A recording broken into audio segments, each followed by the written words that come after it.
Welcome, ladies and gentlemen, to a new brand episode of WWE After Talk. Now this time it's Smackdown's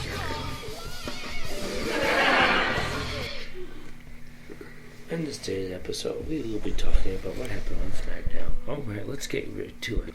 Smackdown kicked off with Kane coming down the ring, mask it all, saying that he has mentioned he has 17 appearances in the Royal Rumble match and has recorded 43 eliminations. King gets in the ring, said he was 9 days away from his favorite event of the year, the Royal Rumble, where three souls will put their minds and bodies and spirits on the line for opportunity to go to WrestleMania down in Tampa. He holds the holds the most record for most eliminations. And then the Bray Wyatt sees Kay and says, "Hey, look at you, buddy.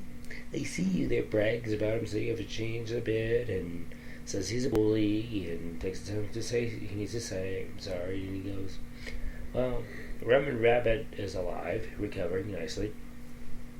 Roman Rabbit was on IB. You know, he's Roman Rabbit, stays alive. He's not gonna die. And then Bray Wyatt says he needs to take out, the Fiend needs to take out Kane once again. And that brings me to my guest once again on the show. I think he's not going to be the guest. I think he's going to be the co-host of this show, WWE Talk. Once again, ladies and gentlemen, please welcome Javon Clouten. As the Usos would say, I've been the co-host since day one-ish. Alright, Javon, what do you think of the Bray Wyatt and Kane? I know you like to start this show off differently than usual, but I'm going to start off with something different. If y'all haven't heard from the last podcast, I pretty much called it when I said there's going to be some type of feud between The Miz, John Morrison, and The New Day at some point in time. I said it was going to be a tag team match coming this Friday, but it was a singles match between John Morrison and Big E. We're going to get into that later on in the talk, but I wanted to bring it out first because I pretty much called it, if y'all didn't listen to that last podcast. But other than that, the pretty much bringing back Team Hell No, I kind of like that. I kind of do. I see Bray Wyatt losing the title any point too soon right here at Royal Rumble. I don't think he's going to lose it at WrestleMania either. He may lose it the pay-per-view after WrestleMania. Maybe. Depending on how WWE wants to go with this. With that said, Daniel Bryan comes back and hits the Fiend with a running knee and starts to fight the Fiend, but the Fiend goes, "I'm scared, gotta go back to the ring and hide. You don't always see me for a little bit." But Daniel Bryan takes a piece of hair from the Fiend, just like what does, and then Kane, raises, says yes, yes, yes. Moving on. Here comes the Big E match, and with John Morrison. Javon, what did you think of that match last night?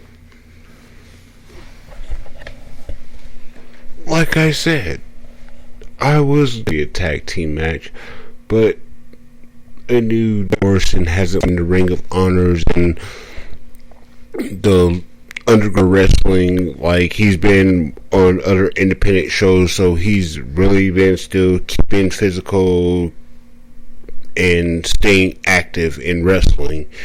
So he hasn't lost a step at all. So I'm ending this right here with hashtag. You said it here. Bring back the energy. But John Morrison picked up the win in that match. And coming soon, hopefully, when I get them, yes, they will be wrestlers, but I will be one half of your Smackdown Live Tag Team Champions.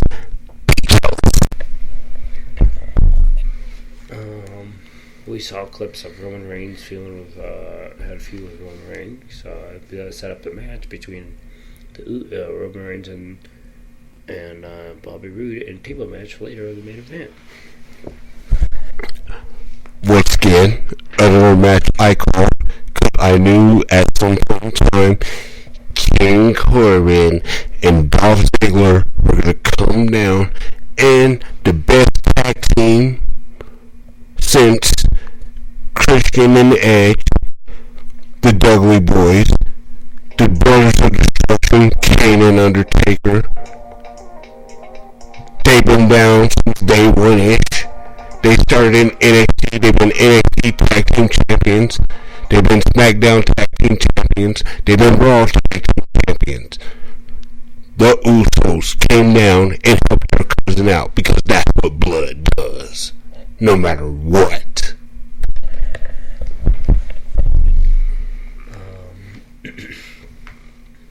Then we had the Usos versus the Revival. But who wins that match? All I gotta say is, Revival, welcome to the Uso Penitentiary. Well, we had, going into Christmas break, we had Lacey Evans beating the shit out of Bayley. She hurt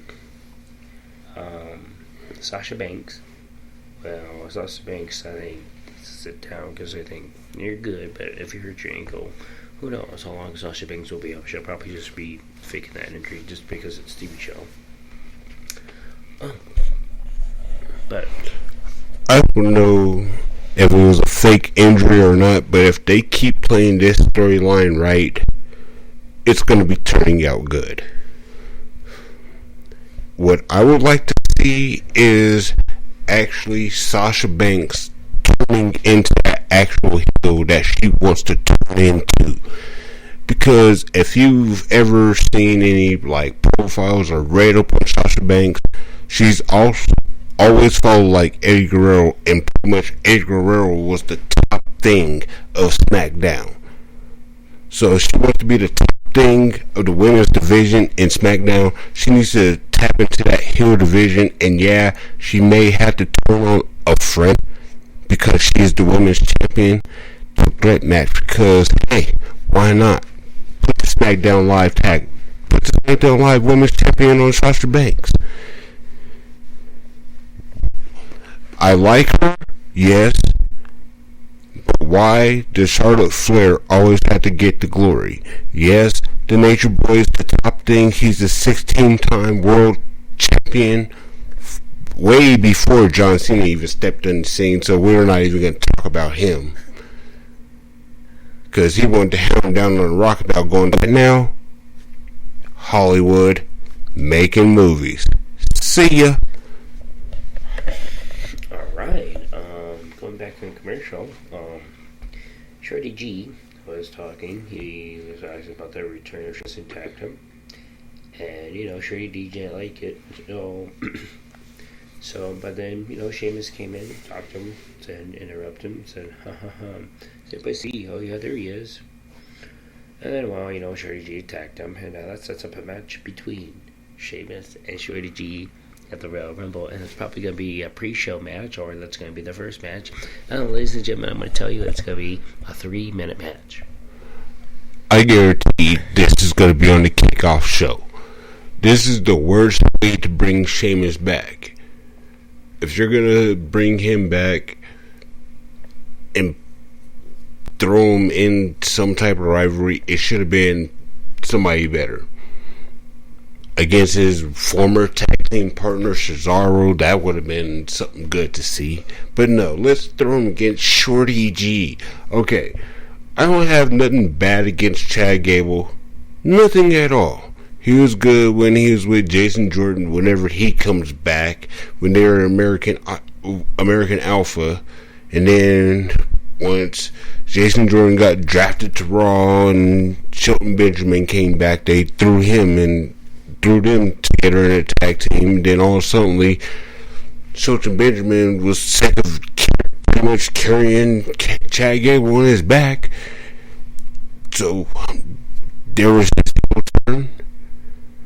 And that's where Shorty G all suddenly came out to be. Like, I'm going to say what I've seen on YouTube from Watch Culture, aka Simon Miller, because he does his ups and downs. So I'm giving a shout out to him if y'all watch out this podcast. I'm not trying to take any copyrights or anything. I'm giving him his shout out. Like, that is not used anymore. That is not said anymore ever. Like, that is like the worst ring ever. He should have stuck with Chad Gable. That's all I gotta say on this now. Breaking news. Bayley will challenge Lacey Evans for the Smackdown Championship at the Royal Rumble.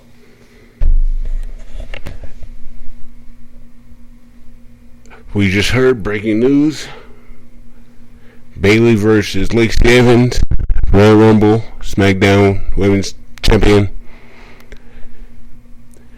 There are no damn shark cage hanging over the ring or anything. Just ban her from ring area. Period. Let this women's match go down legit. If Bayley still wins, then hey, she still wins. But if Lacey Evans wins, congratulations. Alright, ladies and gentlemen, welcome back. It would be a part 2. We've got 2 minutes left. Moving on. Versus Braun Strowman, I think I remember that match too. Oh yeah, Elias was in the ring, just, doing Elias things, saying WWE stands for. Walk with Elias. I mean, stands for. Walk with Elias. And, he's singing his song, which, hey, I'm personally a Elias fan. My buddy here, Javon, got me into him. I didn't like him, but I thought he was funny, and now I'm a big fan of him. So, when we go down to WrestleMania, and he's, if he's on appearance on Friday, or a Saturday or a Sunday, I will get my picture with Elias, and I know he's going to get his picture. And I also am going to have an Elias t-shirt, because I am walking with Elias. But in that match, and it wasn't really a match, it was a lot of beatdown. Nakamura came down, and they were talking shit.